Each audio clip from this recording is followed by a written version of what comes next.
high performance, high capacity heat pump study. This is the project. It's a multi-year project that we finally published the report about a month ago. It's on the BPA website. You'll see that at the, also how to get to it. We have a slide at the end.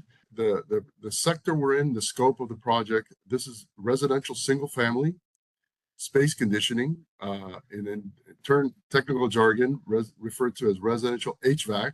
So I will be explaining some of these acronyms just in case there's new folks out there that need a little refresher. So HVAC is heating, ventilation, and air conditioning. It just refers to either heating or cooling indoor ambient space, whether it's residential or commercial. So it's residential HVAC single family. There'll be two of us speaking, myself and my colleague Jamie Anthony. And so I'll take the first part of the presentation, and Jamie's going to address what he's doing now and into the near future with measure development. So here's what we're going to cover. We're going to talk about the motivation of the project and sort of why we did it, what are we after, and we certainly we're not done. We have to continue with this challenge, but this was an important step to take to really assess current practice and where we are today in the industry, and then talk about what is high performance, high capacity. We coined that name ourselves and use it readily, but what does it mean? So we'll talk about that, and then get into the little more of the nuts and bolts of the study itself, the magnitude of it, very complex, a lot of different things, not only technical, but contractual, recruiting, equipment specifications, all that, interacting with contractors and so forth. And then we'll get to 4 findings that we'll focus on. And there they are. We're going to talk about energy savings, the cold climate readiness of the heat pumps. Can the heat pumps heat in cold weather? We're going to talk about thermostat setback. We'll talk about what that means, that there was a small subset test that we ran in the middle of the project as a reflection of what we were seeing in the data. And then talk about the importance of sizing heat pumps and also the quality of the duct work to make sure that we get all the heat gets into the home and not into the crawl space. And then Jamie will take it from there and talk about what he's working on today and into the near future. So our motivation for the project, how did this come about? So I want to acknowledge my colleague who is now retired, Robert Weber, who was at the time in around 2021, which you will remember was in the midst of COVID. So we engaged in a field project during COVID. Yeah, counterintuitive, but we did it and we achieved it. But anyway, Robert really had conceived this notion of, we really want to see what's going on there. What's going on? Are there really good heat pumps that we could identify that are going to perform really well? And this was coming from a couple decades of residential heat pumps have been around for a couple decades as measures. And as many of you, the seasoned audience will know that those energy savings have been coming down over time, right? From the 90s to the 2000s and so on through evaluations, assessments. The RTF very much engaged in this, and slowly our savings numbers, the unitary savings, have been coming down. And primarily because electric resistance, backup, utilization, unnecessary utilization. So electric resistance is 100% efficient heating, but it's our baseline energy resource. Mechanical heating, which is heat pump heating, basically refrigeration cycle heating, gets you 2, 3, or even 4 times bang for the buck that you get from electric resistance. So heat pumps are much more efficient, 2 to 3 times more efficient than resistance, even though resistance is 100% efficient. A little counterintuitive, but that's the beauty of the refrigeration cycle. It gets us that extra boost of heat from a certain amount of electricity. So this has impacts to homeowners. It has peak demand impacts on the grid. Both Bonneville has plenty of capacity, but we still do not like big peaks in the winter. We have the capacity, but may have transmission issues and things like that. And we know that retail utilities such as yourselves are very much concerned about peak demand. and demand charges from Bonneville for that matter. And so again, and then diminishing regional savings. Studies find that the heat pumps are not performing as well as they should. The UES savings go down, incentives go down. It's just, so we're kind of in a negative spiral there. What can we do to solve this problem? So Robert Weber initiated this project. He sat next to me in Seattle, and the two of us, and he recruited me. Essentially, he goes, Tony, I need you to be the metering guy on this thing. So we embarked together, and about halfway or maybe 3/4 of the way of the project, he retired. And so I took over as project manager for the project. So here I am delivering on what we started together with Robert. So I wanted to acknowledge him. Okay, so here we go. High performance, high capacity. What does this mean? So let's break this down.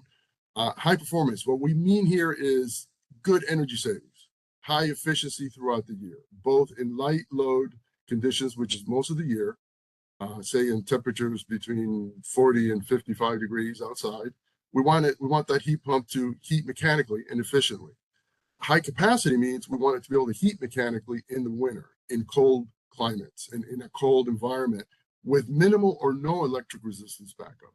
So we want, really, it's the top tier, right? We want, if you think of a car, we want a car that has very good fuel mileage, right? Maybe 50, 60 miles to the gallon. It also will accelerate like a Mustang, right? And so we want both things. We want high performance and high capacity, meaning high heat output from the heat pump.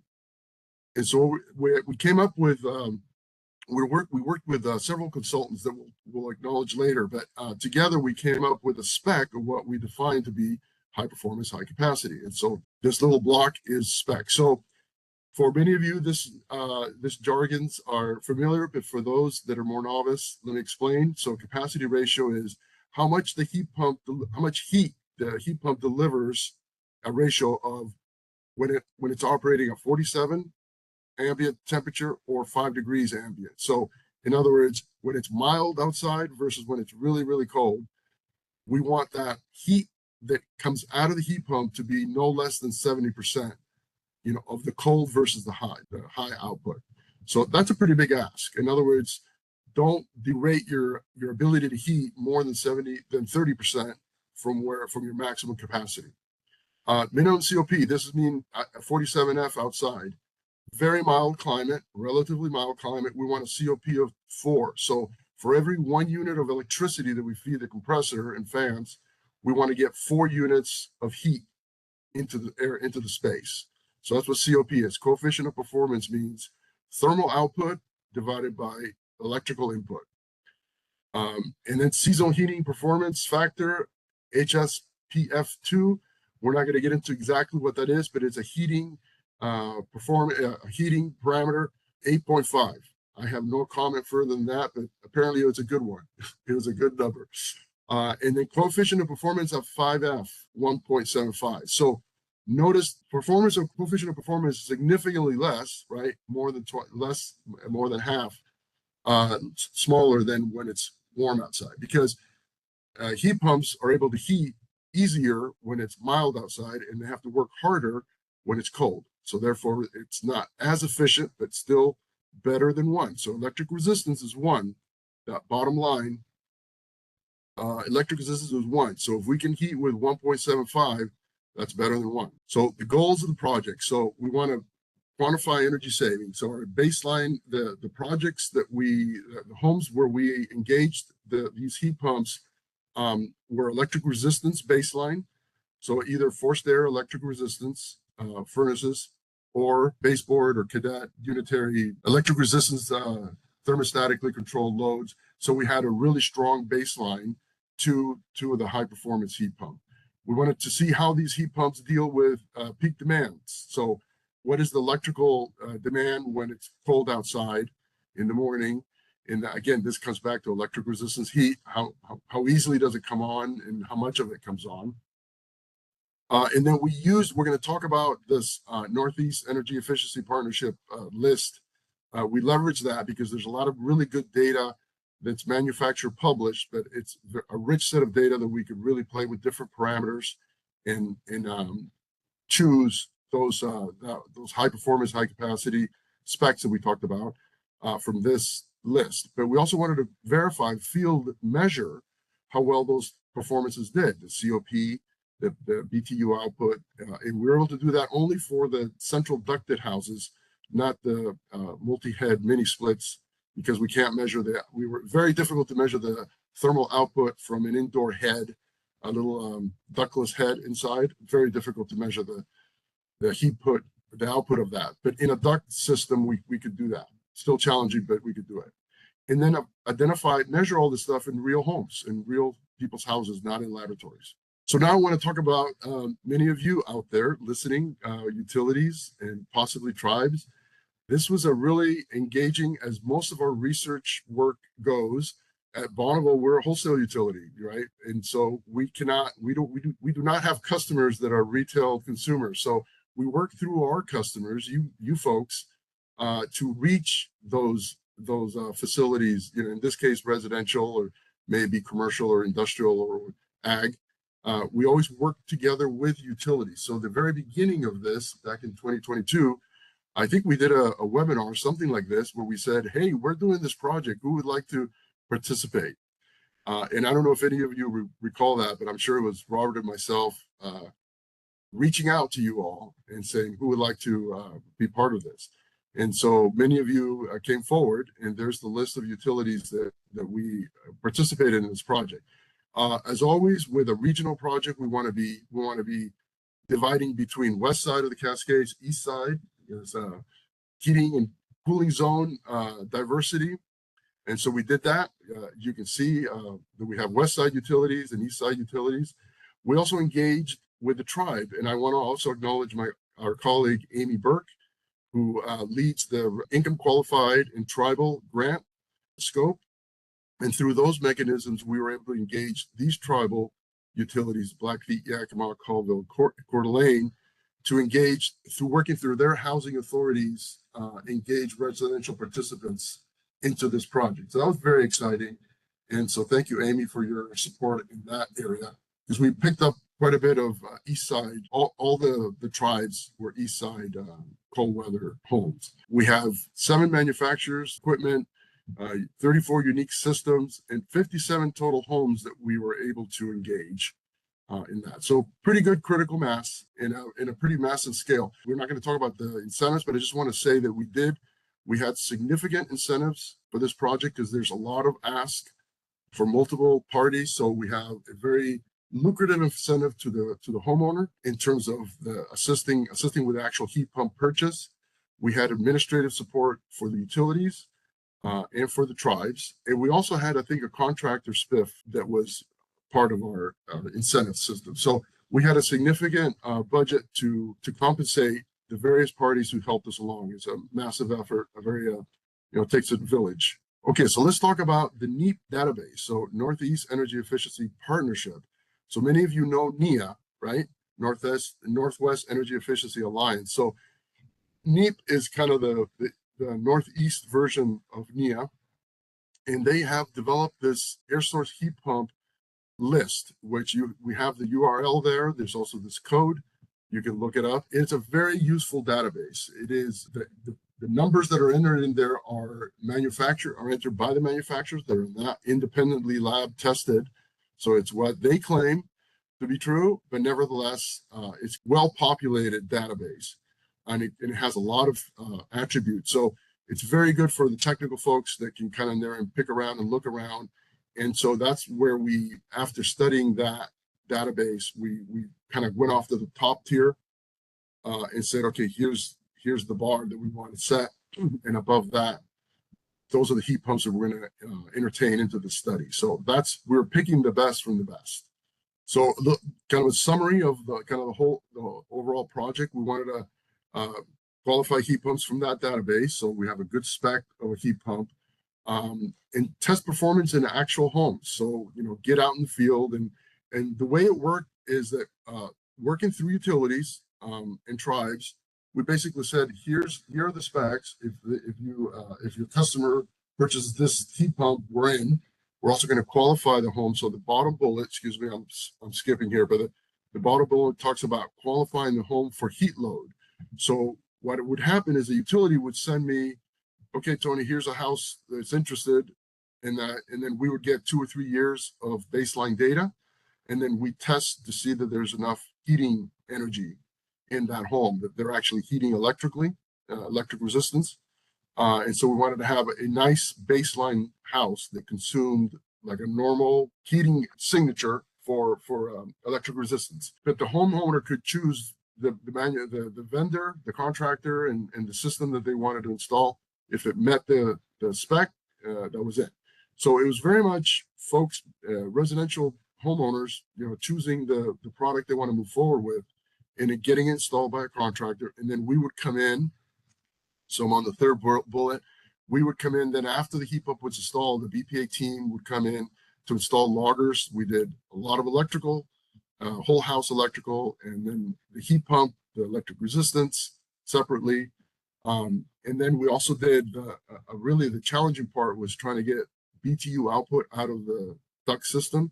So to get that, we essentially need temperature in of the air going into the coils, temperature out, so that's delta T, and then flow. So delta T is easy because temperature, measuring air temperature is pretty easy.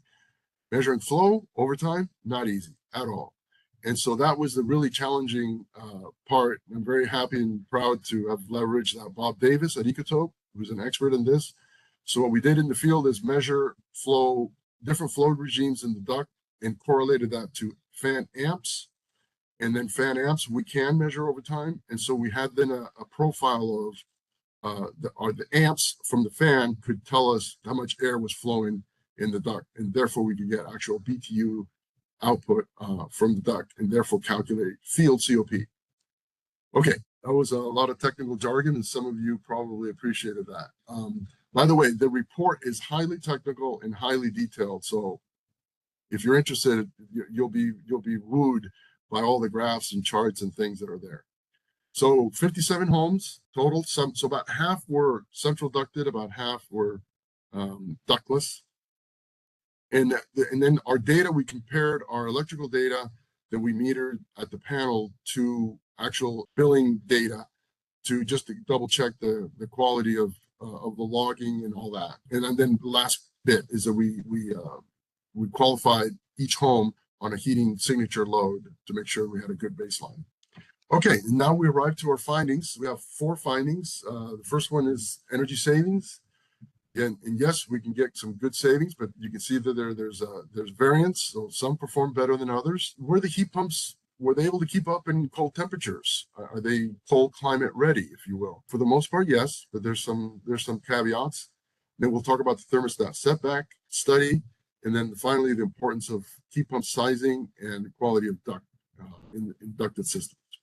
And here we have on the right, many of you will recognize what that is. That's a electric resistance element, essentially a toaster. Not sure what it is exactly, but electric resistance means you push current through a piece of wire and out comes heat. I think this technology probably was initiated by some electrical fault somewhere. There's some house burnt down and said, oh my gosh, we can get heat. Because originally Edison did lighting only, right? It was lighting, right? And so, but somewhere along the lines, fire went off and said, oh my gosh, we can get heat out of this thing. We could cook with this thing. Okay. And then somebody said, it's 100% efficient. It's wonderful. Well, until the refrigeration cycle came around and we could get a COP of 2 or 3. So electric resistance has been our nemesis for the last 2 decades, continues to be. And so this was one of the main motivators of how often does it come on? Why does it come on?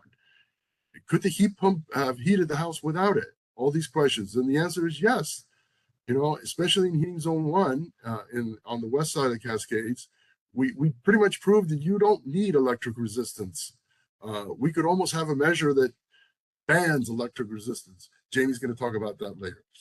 We're not ready for that yet, but but seriously, what happens is the controls are bringing on electric resistance way more than they ought to be. And then, of course, on the east side, we probably cannot eliminate it all outright, but we can certainly reduce it significantly. So we're still in the midst of this, but the findings from this really showed a lot of pointed the finger kind of where the problem is, if you will. And so we'll talk about that a little more later. So here we were we were trying to figure out if this famous HSPF2 was going to be, because that was 2, meaning there was 1, and then it was improved. The specification or the test was improved, and so there's a number 2 there, 2.0, if you will, but it's still not good enough in terms of a predictor of energy savings. There's just other things going on in the field, how the house is operated, the thermostat, whatever, that is not, you can't just hang your hat on one there. But we did see that the heat pumps are capable, their mechanical performance is very good. The actual compressors are very good. But the problem is manufacturers are also equally motivated to keep a residential customer comfortable quickly, right? And the word quickly means electric resistance. It means heat the house right away. I don't want to wait for the heat pump to heat the house. Let's just heat it up right now. And so controls are really the thing that are triggering electric resistance on prematurely or unnecessarily, really in the interest of accelerated comfort. But we'll talk about that with the thermostat setting has a lot to do with this. But we did find, so some of the parameters, some manufacturers performed very well to their quoted specs on the NEEP list, and others did not. And for those who may want to explore that, you can explore that more in the report. We didn't explicitly state it that way, but there is a lot of detail where you can dig around and see kind of how these systems did. But it was a variety, it was a varying performance from different products. Okay, this is the thermostat setback test. So the setback, what does that mean? It means that when you, so traditionally with electric resistance heating, for example, for many decades, an early energy efficiency, energy conservation measure was to turn down your thermostat at night. So let's say you set it to 70 degrees during the day in winter, and then at night you might set it back down to 66. So then the house cools down to 66 and loses less energy throughout the night and therefore saves energy. And then in the morning we heat it back up and up it comes and everything's great. Those are really solid and wonderful energy savings. They're real and they're a wonderful thing. So I think what happens is that society got used to that, and many people are just, they like sleeping in a cooler home at night. It sort of became a cultural shift, and very good. It's kind of like recycling. Everyone, carpooling, you get used to it and it's a good thing until we get dual fuel heating systems, which is heat pump and electric resistance backup, which means that heat pumps need more time to heat. They're a lower intensity heat, more efficient heat, but it's a slower moving car, slower acceleration. Think of it that way, more efficient, and so they need time to heat. And so these controls said, "Oh, I have to get from 66 to 70 within an hour. Oh boy, not going to get there with the heat pump. Let's kick on resistance." And so that is what we saw from the study, that the night setback morning warm up is triggering resistance even in mild climate, even in 40-degree ambient, which is just so unfortunate. And we did find new settings in the thermostat that are way deep in the thermostat. There's no way that a residential normal customer is going to find it. So for example, even with ambient air lockout on, the resistance was still coming on. So for those of you who remember PTCS, right, ambient resistance lockout, these thermostats today override that for comfort. And they said, well, no, if the comfort setting is, and default is the delta T is 1, and they're set at default very aggressive to heat quickly, and they override the outside air lockout conditions. So what we recommend today, the finding from this is leave your thermostats at the same setting, so that allows, on cold days, it allows the heat pump to essentially run all night to keep that house at that level. You lose a little more heat from the lack of not setback, but you gain efficiency through the mechanical heat. So the next slide shows us that. It's just a summary. So we did a mid-project, we were seeing this resistance coming on all over the place, and we said, what the heck is going on? Let's run a test. So I think it was 2024, January was no setback. February was a month of setback. We were able to get 14 houses. These are centrally ducted houses to participate in this way in this study. And we had slightly higher energy use with night setback than with setback. So electric resistance, the last bullet there's electric resistance consumes more energy than the night setback saves. It wasn't a big difference, but it was more energy used with setback. Plus, it's a bigger hit on the grid, right? It's a much bigger kW that comes on the morning peak and coincidence. So it triggers demand charges, from utilities, from on the Bonneville bill. It exacerbates the region with peaks in the morning. So we like to leverage the heat pump technology to run mechanical heat all night and not come on electric resistance in the morning. And so our last finding talks about the importance of sizing, not oversizing, not undersizing the heat pump itself, and then the importance of the quality of the ductwork in terms of having ducts that are well sealed, insulated. So because, again, this lower intensity heat, lower temperature heat coming out of ductwork, we need to save it and we need to cherish it, get it into the home so that it can do the good. So, and also in terms of sizing of ducts, typically ducts are going to be undersized relative for the heat pump relative to electric resistance or say a gas fired furnace, because of that higher temperature air requires less air volume to heat the house in a given amount of time. So there are also things you can do like increase return ductwork, add some crossover ducting to existing homes. You're not going to replace the whole ductwork in an existing home. That's just not cost effective. But there are some tricks you can do to get additional airflow into that air handler to improve the air delivery and the heat delivery, the heat capacity of the system, and therefore, and also avoid resistance. And so the sizing, in terms of sizing tools, NIA has the HVAC sizing tool, also known as HVAC Street. But Manuel J and Jamie will be talking a little bit more about this in terms of tools that contractors can use to size the heat load of the home and so get the right size heat pump in there. So that's it. I'll hand it over to Jamie Anthony. Thank you. Yeah, I'm Jamie Anthony. I'm the residential sector technical lead, and I'm trying to help figure out how we can take some of these research results and translate them into program policy recommendations, and think about how we can educate people out there and maybe develop some new measures. So we want to promote the advanced technologies that we can find, cultivate expertise in installing heat pumps that work, and really rethink backup heat. Maybe we could stop calling it backup heat and call it emergency heat, that kind of thing, depending on how far we can get with it. And modernize our metrics. So, lots of our measures just simply require an HSPF2 or an HSPF requirement. And is that enough or not? Or do we have to go to something different? So what can we tell homeowners, contractors, and utilities, from this study? How can we educate people? For contractors, we want to focus on the manual J sizing calc. So what that does is it helps you to figure out how much heat you need to provide in a home at various temperatures. And we really want contractors to do that.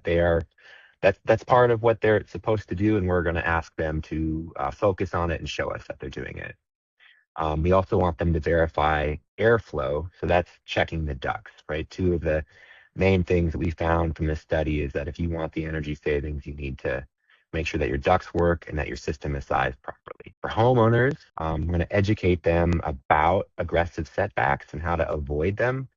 Set it and forget it. That's one technique that we've heard from contractors. Potentially in the future, looking at advanced setback recovery modes, but I'm not quite sure we're there yet to be able to specify that programmatically. So we can just tell people, set it and forget it, and that will definitely work. And that if you do have a setback, it's going to take a longer time for that heat pump in heat pump mode to provide enough heat to get you back up to the temperature that you want. And if you do use a setback, because of that fact that it takes the heat pump longer, the electric resistance might kick on and it might eat away at your savings, increase your bill, and hurt the utility a bit. So what do you need to save kilowatt hours? across the year. So, part of my job is translating the savings from or the findings from this research into stuff we can do programmatically. And we asked John Bush and Ben Larson, two of the analysts that were involved with this study from the beginning. They helped select the high performance, high capacity heat pump equipment that was going to be installed. They helped analyze the data real time, identify the need for the setback study. We asked them, if you were to specify a heat pump for your friends, what would you do? And what are the main findings from this study for saving energy? And so we've got the system needs to be good enough. Does it have to be a high performance, high capacity heat pump? Well, no, you can still get really good energy savings with a good heat pump. And over here on the right, we've got an incentive. So this is kind of what we're thinking. I'm developing a measure right now. So if your system is good enough, if you meet our specification, you get somewhere around $2,000. And I'll tell you more about what we mean by good enough on the next slide, but don't go there yet. And then if it's sized right, we're going to pay the contractor to do some sizing work and show us that they did it. Then there's an incentive for that, roughly $500. And make sure that your ducts work. Pay attention to your ducts. Make sure you've got that airflow that you need. If you do that, there's another incentive. Now, these are rough incentives. Truth be told, we're doing some last minute tweaking, and the system incentive is going to be a tiny bit higher, closer to $2,000.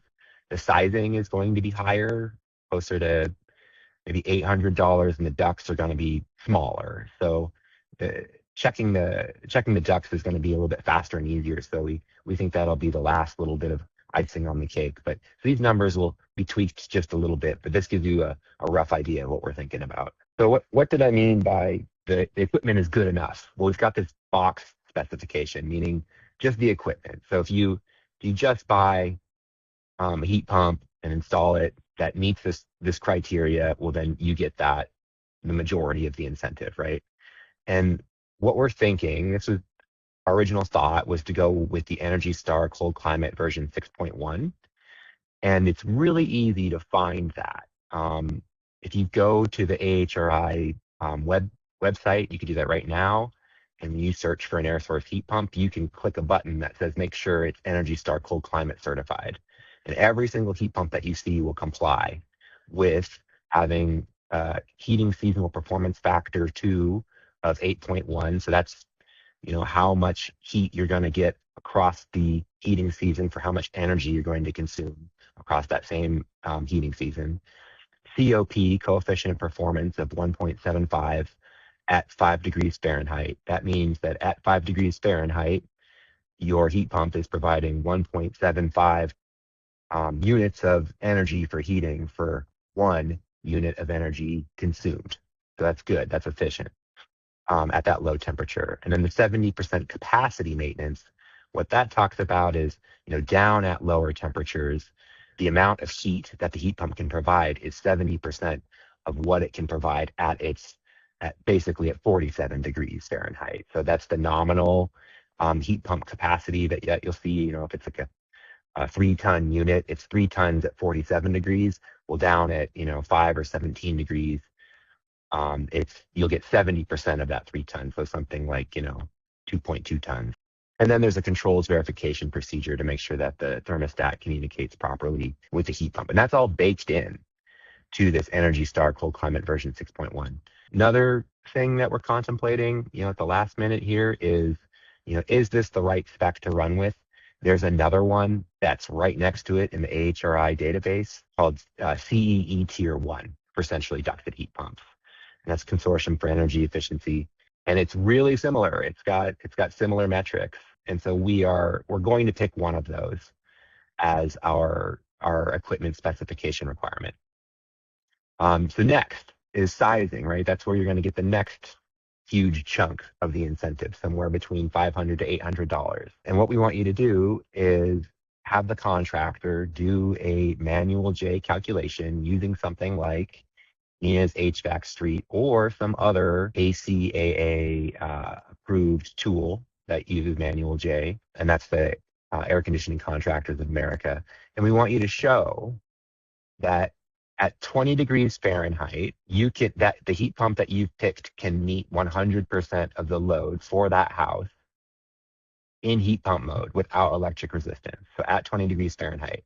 The other thing is that, if you're in like heating zone 1, your 99.6 design temperature, so that means like 99.6% of the year, the temperature is going to be above this, will be higher than 20 degrees Fahrenheit. So if you can show that you can meet that design temperature and provide 100% of the heat load for the house with that heat pump, that's good too. So it's 20 degrees or 99.6 design temp, whichever is higher, right? That gives you some flexibility. This absolutely would let people go with no electric resistance in heating zone 1. And then for the ducts, so we want to measure and document the external static pressure at the full cubic feet per minute flow for that system. And right now we've got like a maximum value of 0.8 inches of water. And what that would show you is that your ductwork is too restrictive, meaning there's probably not going to be enough airflow to work properly with the heat pump. If the value is way too low, that'll show you like, hey, maybe you're missing a section of duct. There's like a giant hole that your contractor should go check that out, right? So we're looking for the Goldilocks value somewhere in the middle, but we're going to set a maximum value. This is to pay homeowners get their contractors to pay attention to the ductwork, right? This doesn't tell you exactly how to fix everything or identify every problem, but it does tell the homeowner to ask the contractor, hey, can you make sure that my ducts are working properly with this system? And can you prove it? Because I want that incentive. So where else are we going from here? So we have been helping the Regional Technical Forum develop their RTF deemed measure. They are working on what they've called the Cadillac for centrally ducted heat pumps, starting there, and then they're going to backtrack from there and develop easier to comply with measures. But they want to figure out what's the hardest to comply with the most amount of savings, doing it perfect. They want to go that way first and then slowly step back from there. So we are helping them with that. We've got John Bush and Ben Larson on call to answer questions from David Bopp at the RTF, who's developing that measure. Ben Larson recently presented the sites from this study that didn't use any electric resistance, presented that to the RTF to show them that, yes, this can be done. We are also working on the BPA measure. That's the one I was just talking about, the advanced centrally ducted heat pump measure. That's going to be not the Cadillac. We're going for what's our best shot at something that we think is going to save more than our variable speed measure right now. It's going to have a few more requirements, the sizing and the ducting and the specification for what type of equipment you want to put in. But we think that that's going to work really well for the region. We're also going to be developing some other measures, maybe focusing specifically on cold climate. What's really good for heating zone 3? Maybe focusing on low load efficient. So what's really good for heating zone 1? It might be cheaper, more cost effective.